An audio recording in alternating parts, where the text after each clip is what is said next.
Hello hi ನಮಸ್ಕಾರ, welcome to food media traveller. ನಾನು ಶರತ್ ಕುಮಾರ್. ಸ್ನೇಹಿತರೆ, ನಿನ್ನೆ ಅಷ್ಟೇ ನಾಗರ ಪಂಚಮಿ ಆಯಿತು. ನಮ್ಮ ಈ ಕರಾವಳಿ ಭಾಗದಲ್ಲಿ ಅಂದರೆ ದಕ್ಷಿಣ ಕನ್ನಡ ಮತ್ತು ಉಡುಪಿ ಭಾಗದಲ್ಲಿ ಈ ನಾಗರ ಪಂಚಮಿಗೆ ವಿಶೇಷವಾದಂಥ ಒಂದು ಖಾದ್ಯವನ್ನು ಮಾಡ್ತಾರೆ. ಈ ಒಂದು ರೆಸಿಪಿ ತುಂಬಾ ವಿಶೇಷವಾಗಿರುತ್ತೆ, ಹಾಗೆಯೇ ತುಂಬ ಭಯಭಕ್ತಿಯಿಂದ ಸಹ ಮಾಡ್ತಾರೆ. ಇಷ್ಟೊಂದು ಪೀಠಿಕೆಯನ್ನು ಹಾಕ್ತಿರುವಂಥ ಆ ರೆಸಿಪಿ ಯಾವುದು?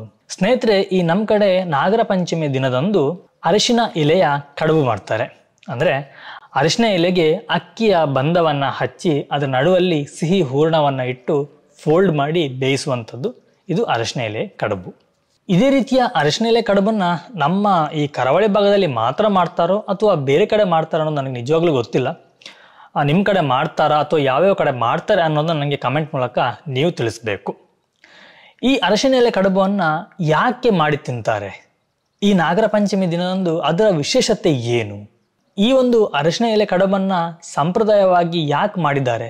ನಾವು ಪ್ರತಿ ವರ್ಷ ಕೂಡ ತಿಂತಾ ಇದ್ದೇವೆ, ಆದರೆ ಹಿಂದಿನವರು ಅದನ್ನು ಯಾಕೆ ಆಚರಣೆಗೆ ತಂದರು ಅನ್ನೋದನ್ನು ಯಾವತ್ತೂ ನಾವು ಯೋಚನೆ ಮಾಡಲಿಕ್ಕೆ ಹೋಗಲಿಲ್ಲ. ಅದ್ರ ಬಗ್ಗೆ ತಿಳ್ಕೊಳ್ಳುವಂತಹ ಗೋಜಿಗೆ ನಾವು ಹೋಗಲಿಲ್ಲ. ಆದರೆ ಇವತ್ತು ನಾನು ನಿಮಗೆ ತಿಳಿಸ್ಕೊಡ್ತೀನಿ ಈ ಅರಿಶಿನ ಎಲೆ ಕಡುಬನ್ನು ಯಾಕೆ ತಿಂತಾ ಇದ್ರು ಅಥವಾ ಯಾಕೆ ನಾವು ಇವಾಗ ತಿಂತಾ ಇದ್ದೀವಿ ಅನ್ನೋದನ್ನ. ಅದಕ್ಕಿಂತ ಮುಂಚೆ ನೀವು ನಮ್ಮ ಚಾನಲ್ಗೆ ಹೊಸಬರಾಗಿದ್ದರೆ ಇವಾಗಲೇ ಸಬ್ಸ್ಕ್ರೈಬ್ ಮಾಡ್ಕೊಳ್ಳಿ, ಹಾಗೆ ಪಕ್ಕದಲ್ಲ ಬೆಲ್ ಐಕನ್ನ ಕ್ಲಿಕ್ ಮಾಡಿ ಆಲ್ ಆಪ್ಷನ್ನ ಸೆಲೆಕ್ಟ್ ಮಾಡ್ಕೊಂಡು ನಮ್ಮ ಇದೇ ರೀತಿಯ ಪ್ರತಿಯೊಂದು ವಿಡಿಯೋಗಳ ನೋಟಿಫಿಕೇಶನ್ ಪಡಿಬೋದು. ಹಾಗೆ ವಿಡಿಯೋ ಮಿಸ್ ಮಾಡಿದ್ರೆ ಮೊಟ್ಟ ಮೊದಲು ನೀವು ನೋಡಬಹುದು. ಸ್ನೇಹಿತರೆ, ನಮ್ಮ ಪೂರ್ವಜರು ಯಾವೆಲ್ಲ ಒಂದು ಸಂಪ್ರದಾಯವನ್ನು ಅನುಷ್ಠಾನಕ್ಕೆ ತಂದಿದ್ದಾರೋ ಅದಕ್ಕೆಲ್ಲದಕ್ಕೂ ಸಾಂಪ್ರದಾಯಿಕವಾದಂತಹ ಕಾರಣಗಳಿದೆ, ಹಾಗೆಯೇ ವೈಜ್ಞಾನಿಕವಾದ ಕಾರಣಗಳು ಸಹ ಇದೆ. ನಿಮಗೆಲ್ಲ ಗೊತ್ತಿರುವ ಹಾಗೆ ಅರಿಶಿನ ನಮ್ಮ ದೇಹಕ್ಕೆ ತುಂಬನೇ ಪ್ರಮುಖವಾದಂಥ ಆರೋಗ್ಯ ಲಾಭಗಳನ್ನು ನೀಡುತ್ತೆ. ಹಾಗಾದರೆ ಈ ಅರಿಶಿನ ಎಲೆಯಿಂದ ನಮ್ಮ ದೇಹಕ್ಕೆ ಪ್ರಯೋಜನಗಳಿಲ್ವಾ? ಖಂಡಿತವಾಗ್ಲೂ ಇದೆ. ಈ ಅರಿಶಿನ ಎಲೆಯನ್ನು ನಾವು ಆಹಾರದ ಜೊತೆ ಸೇವನೆ ಮಾಡೋದ್ರಿಂದ ಅಥವಾ ಈ ರೀತಿ ರೆಸಿಪಿಗಳನ್ನ ಮಾಡಿ ಸೇವನೆ ಮಾಡೋದ್ರಿಂದ ನಮ್ಮ ದೇಹಕ್ಕೆ ಅತ್ಯುತ್ತಮವಾದಂತಹ ಆಂಟಿ ಆಕ್ಸಿಡೆಂಟ್ ಸಿಗುತ್ತೆ, ಆಂಟಿ ವೈರಲ್ ಅಂಶಗಳು ಸಿಗುತ್ತೆ. ಹಾಗೆಯೇ ಈ ಅರಿಶಿನ ಎಲೆಯಲ್ಲಿರುವಂತಹ ಕರ್ಕ್ಯುಮಿನ್ ಅನ್ನುವ ಅಂಶ ನಮ್ಮ ದೇಹವನ್ನು ಸೇರುತ್ತೆ. ಇದು ನಮ್ಮ ದೇಹದಲ್ಲಿ ಉಂಟಾಗುವಂತಹ ಹಲವಾರು ರೋಗಗಳನ್ನು ತಡೆದು ನಮ್ಮ ದೇಹವನ್ನು ಆರೋಗ್ಯವಾಗಿಡ್ಲಿಕ್ಕೆ ತುಂಬನೇ ಸಹಾಯ ಮಾಡುತ್ತೆ. ಅರಿಶಿನ ಎಲೆಯ ಉಪಯೋಗದಿಂದ ನಮ್ಮ ಹೊಟ್ಟೆಯಲ್ಲಿರುವಂತಹ ಹಲವಾರು ಆಮ್ಲೀಯ ಸಮಸ್ಯೆಗಳನ್ನು ದೂರ ಮಾಡಲಿಕ್ಕೆ ಸಹಾಯ ಮಾಡುತ್ತೆ. ಆಮ್ಲೀಯ ಸಮಸ್ಯೆ ಅಂದರೆ ನಿಮ್ಗೆ ಗೊತ್ತಿರ್ಬೋದು, ನಮಗೆ ಹುಳಿತೆಗೆ ಬರುವಂಥದ್ದು ಇಂಥದ್ದೆಲ್ಲ ಈ ಆಮ್ಲೀಯ ಸಮಸ್ಯೆಗಳಿಗೆ ಸೇರುತ್ತೆ. ಅಷ್ಟೇ ಅಲ್ಲದೆ ಹೊಟ್ಟೆಯಲ್ಲಿರುವಂಥ ಗ್ಯಾಸ್ಟ್ರಿಕ್ ಅಥವಾ ನಾವೇನು ವಾಯು ಅಂತೀವಿ ಅದಕ್ಕೂ ಸಹ ಒಂದು ಅತ್ಯುತ್ತಮವಾದಂತಹ ಅಂಶವಾಗಿದು ಪರಿಣಮಿಸುತ್ತೆ. ಸ್ನೇಹಿತರೆ, ಹಿಂದಿನ ಕಾಲದವರು ಹೆಚ್ಚಾಗಿ ಕೃಷಿಯನ್ನು ಅವಲಂಬನೆ ಮಾಡಿದ್ರು. ಹಾಗೆಯೇ ಕೃಷಿ ಚಟುವಟಿಕೆಗಳಲ್ಲಿ ತುಂಬನೇ ಅವರು ಇನ್ವಾಲ್ವ್ ಆಗ್ತಾ ಇದ್ರು. ಮಳೆ ಶುರುವಾದ್ರೂ ಕೂಡಲೇ ಕೃಷಿಯನ್ನ ಮಾಡ್ತಾ ಬರ್ತಾ ಇದ್ರು. ಈ ನಾಗರ ಪಂಚಮಿ ತನಕನೂ ಕೃಷಿ ಕಾರ್ಯ ತುಂಬ ವೇಗವಾಗಿ ನಡೀತಾ ಇರುತ್ತೆ. ಪ್ರತಿದಿನ ಕೃಷಿ ಕಾರ್ಯದಲ್ಲಿ ಅವರು ಹೋಗಲೇಬೇಕಾಗತ್ತೆ, ಮಾಡಲೇಬೇಕಾಗಿರುತ್ತೆ. ಅವರಿಗೆ ಟೈಮ್ ಅನ್ನೋದು ಸಿಗ್ತಾ ಇರಲ್ಲ. ಈ ನಾಗರ ಪಂಚಮಿ ಯಾವಾಗ ಬರುತ್ತೆ? ನಾಗರ ಪಂಚಮಿ ಬರುವಂಥದ್ದು ಆಷಾಢ ಮಾಸದಲ್ಲಿ ಅಥವಾ ನಾವು ಆಟಿ ಅಂತ ಹೇಳ್ತೀವಿ, ಇದೇ ಮಾಸದಲ್ಲಿ ಬರುತ್ತೆ. ಈ ಆಷಾಢ ಮಾಸದಲ್ಲಿ ಬರುವಂತಹ ನಾಗರ ಪಂಚಮಿಗೂ ಆಷಾಢ ಮಾಸಕ್ಕೂ ತುಂಬಾ ಸಂಬಂಧ ಇದೆ. ಹಾಗೆಯೇ ಈ ಅರಿಶಿನ ಎಲೆಯ ಒಂದು ಕಡುಬು ಇದೆಯಲ್ಲ ಅದಕ್ಕೂ ಸಹ ನಿಕಟವಾದಂಥ ಸಂಬಂಧ ಇದೆ. ಆಷಾಢ ಮಾಸದಲ್ಲಿ ವಿಪರೀತವಾದಂತಹ ಮಳೆ ಬರುತ್ತೆ. ನಮ್ಮ ಈ ಕಡೆ ಒಂದು ಮಾತಿದೆ, ಆಟಿ ಮಾಸದಲ್ಲಿ ಹೊರಗಡೆ ಕಾಲಿಡ್ಲಿಕ್ಕೂ ಸಹ ಆಗೋದಿಲ್ಲ ಅಂತ ಹೇಳಿ. ಹಾಗೆ ತುಳುವಲ್ಲಿ ಸಹ ಹೇಳ್ತಾರೆ, ಆಟಿ ಮಾಸಡು ಪುಚ್ಚಿದ ಪುಣ ಪಿದದಿಯಾರಲ್ಲ ಆ ಪೂಜಿ ಅಂತೇಳಿ. ಅಂದರೆ ಬೆಕ್ಕಿನ ಹೆಣವನ್ನು ಸಹ ಹೊರಗಡೆ ಇಡ್ಲಿಕ್ಕೆ ಆಗೋದಿಲ್ಲ, ಅಷ್ಟೊಂದು ಮಳೆ ಬರುತ್ತೆ ಅಂತ ಹೇಳಿ. ಹಾಗೆಯೇ ತುಂಬ ಥಂಡಿ ಇರುತ್ತೆ. ಈ ಕಾರಣದಿಂದಾಗಿ ಆಷಾಢ ಮಾಸದಲ್ಲಿ ಕೃಷಿ ಚಟುವಟಿಕೆ ತುಂಬನೇ ಕಡಿಮೆ ಇರುತ್ತೆ. ಸ್ವಲ್ಪ ಅವರಿಗೆ ಆಗ ರೆಸ್ಟ್ ಮಾಡುವಂಥ ಸಮಯ. ಹಾಗೆಯೇ ನಾಗರ ಪಂಚಮಿ ದಿನ ಭೂಮಿಯ ಯಾವುದೇ ಕೆಲಸವನ್ನು ಮಾಡೋದಿಲ್ಲ. ಈ ಅಗಿಯುವಂಥದ್ದಾಗಲಿ ಯಾವುದೇ ಕೃಷಿ ಚಟುವಟಿಕೆ ಇರಲಿ ಆ ದಿನ ಫುಲ್ ಸ್ಟಾಪ್ ಆಗಿರುತ್ತೆ. ಆಷಾಢ ಮಾಸದಲ್ಲಿ ಸ್ವಲ್ಪ ಸುಧಾರಿಸ್ಕೊಳ್ಳಿಕ್ಕೆ, ವಿಶ್ರಾಂತಿ ಪಡೀಲಿಕ್ಕೆ ಸ್ವಲ್ಪ ಟೈಮ್ ಸಿಗತ್ತೆ. ಮಳೆ ಬಿದ್ದಾಗಿಂದ ಕೃಷಿ ಚಟುವಟಿಕೆಯನ್ನು ಮಾಡ್ತಾ ಮಾಡ್ತಾ ಅವರಿಗೆ ಬೆಳಿಗ್ಗೆ ಹೊಲಕ್ಕೆಲ್ಲ ಹೋದರೆ ಕತ್ಲೆ ತನಕ ಅದೇ ಕೆಲಸಗಳಾಗತ್ತೆ, ಅವರಿಗೆ ಸಮಯ ಇರೋದಿಲ್ಲ. ಹಾಗೆಯೇ ಗದ್ದೆಯಲ್ಲಿ ನೀರಲ್ಲಿ ನಡೆದಾಡಿ ಎಲ್ಲ ಕಾಲು ಎಲ್ಲ ತುಂಬನೇ ಪೇಯ್ನ್ ಇರುತ್ತೆ, ಮೈಕೈ ನೋವು ಇರುತ್ತೆ. ಹೊತ್ತಿಗೆ ಸರಿಯಾದ ಸಮಯದಲ್ಲಿ ಊಟ ಮಾಡಲಿಕ್ಕೆ ಆಗದೆ ಸ್ವಲ್ಪ ಗ್ಯಾಸ್ಟ್ರಿಕ್ ಸಮಸ್ಯೆ ಸಹ ಬಂದಿರುತ್ತೆ. ಇದಕ್ಕೆ ಎಲ್ಲದಕ್ಕೂ ಔಷಧಿಯಾಗಿ ನಾಗರ ಪಂಚಮಿ ದಿನ ಮಾಡುವಂತಹ ಅರಿಶಿನ ಎಲೆಯ ಕಡುಬು. ಈ ಅರಿಶಿನ ಎಲೆಯ ಕಡುಬನ್ನು ತಿನ್ನೋದ್ರಿಂದ, ಅಂದರೆ ಅರಿಶಿನ ಎಲೆ, ಇಲ್ಲಿ ಕಡುಬು ಮ್ಯಾಟ್ರ್ ಅಲ್ಲ, ಅರಿಶಿನ ಎಲೆ ಅನ್ನೋದು ತುಂಬ ದೊಡ್ಡ ಮ್ಯಾಟ್ರು. ನಾನು ಅದನ್ನು ಅರಿಶಿನ ಎಲೆ ಕಡುಬು ಅಂತ ಹೇಳ್ತೀನಿ.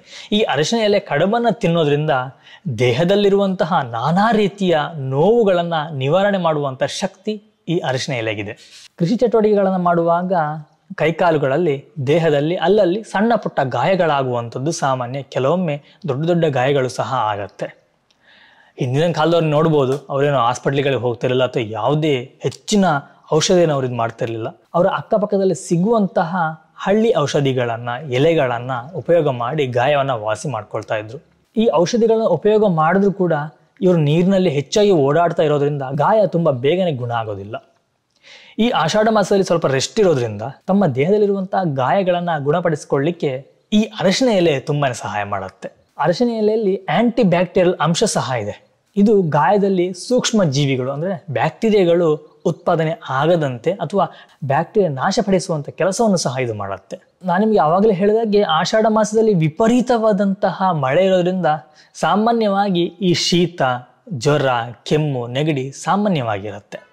ಈ ಅರಿಶಿನ ಎಲೆಯಲ್ಲಿ ಆಂಟಿ ವೈರಲ್ ಮತ್ತು ಆಂಟಿ ಬ್ಯಾಕ್ಟೀರಿಯಲ್ ಅಂಶ ಇರೋದ್ರಿಂದ ಇದು ಸಾಮಾನ್ಯ ಶೀತ, ಜ್ವರ, ಕೆಮ್ಮು, ನೆಗಡಿ ಅಂತ ಸಮಸ್ಯೆಗಳನ್ನು ದೂರ ಮಾಡಲಿಕ್ಕೂ ಸಹ ಸಹಕಾರಿಯಾಗಿದೆ. ಈ ಅರಿಶಿನ ಎಲೆ ಕೇವಲ ದೇಹದ ಗಾಯ ಅಥವಾ ದೇಹದ ನೋವನ್ನು ನಿವಾರಣೆ ಮಾಡೋದಲ್ಲದೆ ಸೌಂದರ್ಯವನ್ನು ಸಹ ಹೆಚ್ಚು ಮಾಡಲಿಕ್ಕೆ ಸಹಾಯ ಮಾಡುತ್ತೆ.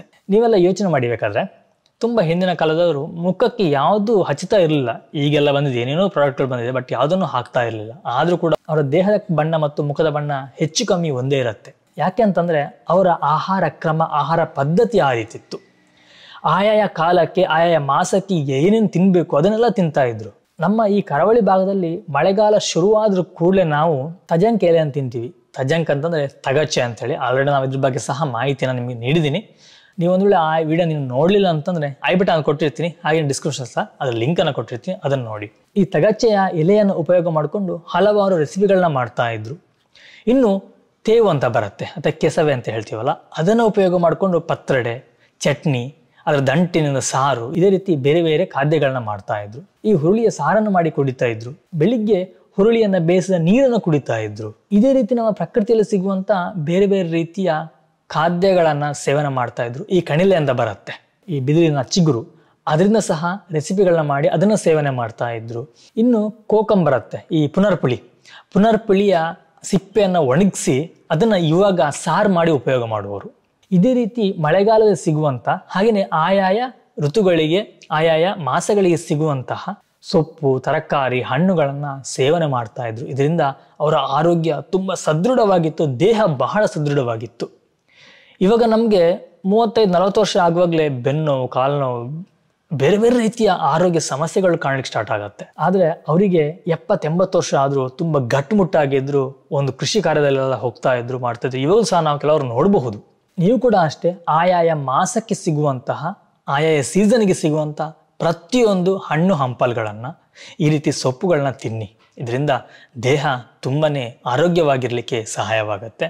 ಸ್ವಲ್ಪ ಆಸ್ಪತ್ರೆಯಿಂದ ಸ್ವಲ್ಪ ದೂರ ಇರ್ಬೋದು ಅಂತ ಹೇಳಿ, ಆದರೆ ಸಂಪೂರ್ಣವಾಗಿ ಆಸ್ಪತ್ರೆಯಿಂದ ದೂರ ಇರಲಿಕ್ಕೆ ಕಷ್ಟ ಇದೆ. ಇವಾಗಿನ ಕಾಲದಲ್ಲಿ ನಾವು ತಿನ್ನುವಂಥ ಪ್ರತಿಯೊಂದು ಕೆಮಿಕಲ್ ಆಗಿರೋದ್ರಿಂದ ಸ್ವಲ್ಪ ಕಷ್ಟ ಇದೆ. ಆದರೂ ಕೂಡ ಆದಷ್ಟು ಆಸ್ಪತ್ರೆಯಿಂದ ನಾವು ಸ್ವಲ್ಪ ದೂರ ಇರೋಣ. ನಿಮ್ಮಲ್ಲಿ ತುಂಬ ಜನಕ್ಕೆ ಈ ನಾಗರ ಪಂಚಮಿ ದಿನ ಈ ಅರಿಶಿನ ಎಲೆ ಕಡುಬನ್ನು ಯಾಕೆ ತಿಂತಾ ಇದ್ರು ಅಥವಾ ಯಾಕೆ ತಿಂತಾ ಇದ್ವಿ ಅನ್ನೋ ಮಾಹಿತಿ ಗೊತ್ತಿರಲಿಲ್ಲ ಅಂತ ಅಂದ್ಕೊಳ್ತೀನಿ. ಈ ವಿಡಿಯೋ ಮುಖಾಂತರ ನಿಮಗೆ ಸಣ್ಣದಾಗಿ ಒಂದು ಮಾಹಿತಿ ಸಿಕ್ಕಿರಬಹುದು. ಈ ವಿಡಿಯೋ ನಿಮಗೆ ಇಷ್ಟ ಆಗಿದೆ ಅಂತ ಅಂದ್ಕೊಳ್ತೀನಿ. ಇಷ್ಟ ಆಗಿದೆ ಅಂದ್ರೆ ಲೈಕ್ ಕೊಡಿ, ಹಾಗೆ ಚಾನಲ್ಗೆ ಸಬ್ಸ್ಕ್ರೈಬ್ ಮಾಡೋದನ್ನ ಮರಿಬೇಡಿ. ನಾನು ನಿಮಗೆ ಮುಂದಿನ ಒಂದು ವಿಡಿಯೋ ಸಿಗ್ತೀನಿ, ಒಂದೊಳ್ಳೆ ರೆಸಿಪಿ ಅಥವಾ ಒಂದು ಒಳ್ಳೆ ಗಿಡಮೂಲಿಕೆ ಅಥವಾ ಒಂದು ಒಳ್ಳೆಯ ಇನ್ಫಾರ್ಮೇಷನ್ ಜೊತೆ. ಥ್ಯಾಂಕ್ ಯು, ಬಾಯ್ ಬಾಯ್, ನಮಸ್ಕಾರ.